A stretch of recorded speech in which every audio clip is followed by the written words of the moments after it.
Hey everybody! So, somebody wrote to me a couple questions about code and careers. And it comes down to, should you concentrate on the minutia, the highly detailed activities, or should you concentrate on the big picture in terms of getting the job or getting to being able to get a job or to start a career in development as fast as possible? So, this particular person was talking about having a difficult time understanding iterating through nested arrays or crawling subarrays. I say, well, I know, before you worry about doing things like anonymous inner functions, crawling subarrays and getting confused by all that, you're much better off to understand the big picture, to get the end-to-end done in terms of a project. So let me give you a concrete example. We'll talk about web development since this is what I teach a lot of now.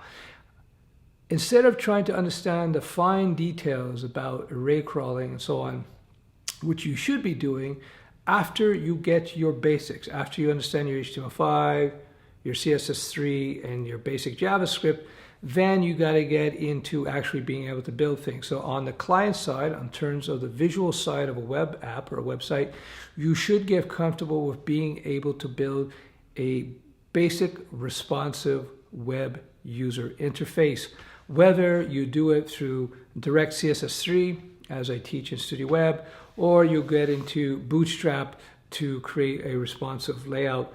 Either way, whether you use Bootstrap or straight CSS3, you're still going to have to understand your HTML and your CSS3 and maybe a little touch of JavaScript, although it's not really that important in that situation. So it's much better that you can say, look, I took a layout that I drew on paper and I transformed it into a responsive layout using standard CSS or jQuery or both or whatever, not jQuery or Bootstrap.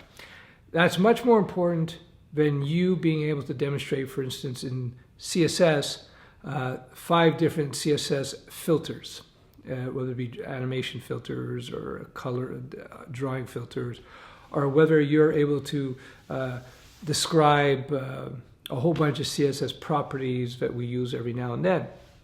You want to get the job done. You could always come back to the basics or review minutia in whatever language or technology you want to talk about. Like Bootstrap, for instance, it's a pretty big thing, Bootstrap. But most people just use Bootstrap for the responsive design component in terms of the grid, the Bootstrap grid. You know, it does all kinds of other stuff as well, but you don't need to learn all this other stuff. You just need to understand the basics of it, and then you move on from there. That's it, you know. You should just sort of be aware, come back, you backtrack, you go back, look at Bootstrap as an example, and just be aware, but what you could do. So you may say, you know what, I think later on, if you're doing a project, you may say, you know what, I think, yeah, I remember Bootstrap could do something like that. So you can go check out, see what Bootstrap does as an example. But again, as you're starting out, the way you should do is first thing you have to learn is the basics. So your basic HTML5, your CSS3, and your basic JavaScript. A good teacher's job is to not only simplify what they are teaching, but to also pinpoint what you're going to need in the real world. That's why it's good to have a teacher who can not only teach, but also who has been a developer and been developing real apps, real sites for a while. So we can identify, so the good teacher can identify what you need to learn to go forward, because all of these technologies, HTML, CSS, JavaScript, PHP, SQL, and I can go on and on, Python, they're big. Each one is big. You could spend 10 times more time on each language, each framework, like Bootstrap, or if you're if you go to server-side programming, Laravel, you can spend 10 times more time on each technology than you need to be able to move forward and be a competent developer. Same thing, I'll give you another example with databases. I work with databases quite a bit, because most web apps are backed by relational databases. At one point, I became very knowledgeable about databases and how database design and structure and optimizations, et cetera, et cetera, et cetera. And I went down this rabbit hole in details to learn all kinds of little details about how do you optimize your SQL calls so that they're really good, how to set up your tables properly so they're really efficient. And you can go crazy with this. And then I realized, whoa, I'm not designing Facebook here.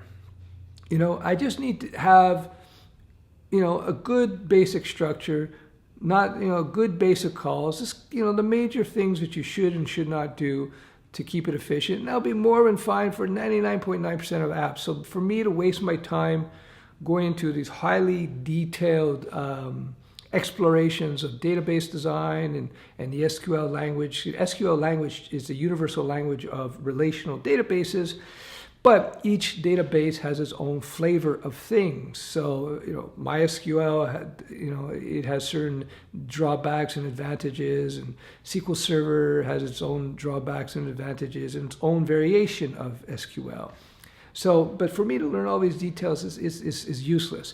So again, to finalize, no, I will not spend my time going down a rabbit hole like learning about iterations of nested arrays.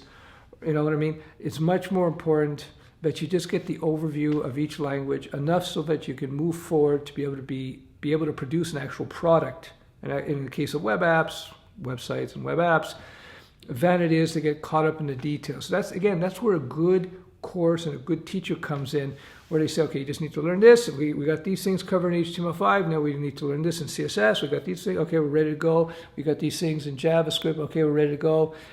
What I do in terms of teaching the server side, in terms of web, I'm a big proponent of PHP for all these reasons. You can watch videos on it. I'm not saying PHP is the best language ever, no, but I think for the web development, for freelancers, just for overall startups in the web space, I would just use PHP because PHP was dedicated to web app development. Although you can build fantastic web apps in Ruby and Ruby on Rails, you can do it with Python and Django, you can do it with Java Spring, you can do it with C#, .NET, etc., etc.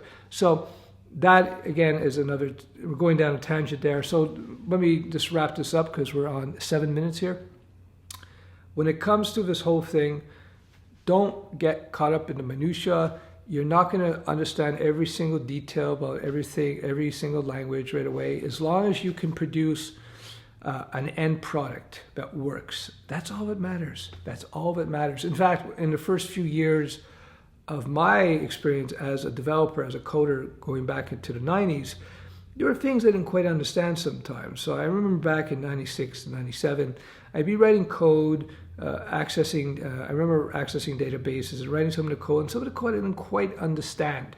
Right? I didn't quite understand it, but I made it work. It was fine, and the apps ran fine. And yeah, there you go. So that's it. Learn enough of the basics so you at least you understand the basics, what a tag is, what CSS classes and properties are, what functions are, what arrays are. Don't have to worry about the more complex stuff now. Just get the basics done and then get into the projects. That's why with my interactive developer course, I teach the basics, the main languages, and then right away you have all these projects which you can, CRUD stuff, building a CMS, building a WordPress theme. I provide these projects as a way for you to exercise your basic skills that you learned in the first part of the package. And that's the key to learning. So don't find yourself down these intellectual nerd rat holes, because being able to iterate through subarrays and to be able to create anonymous inner functions, that's just two examples, are not going to get you a job if you can't put together a working web app from A to Z. I hope that helps. Ciao, guys.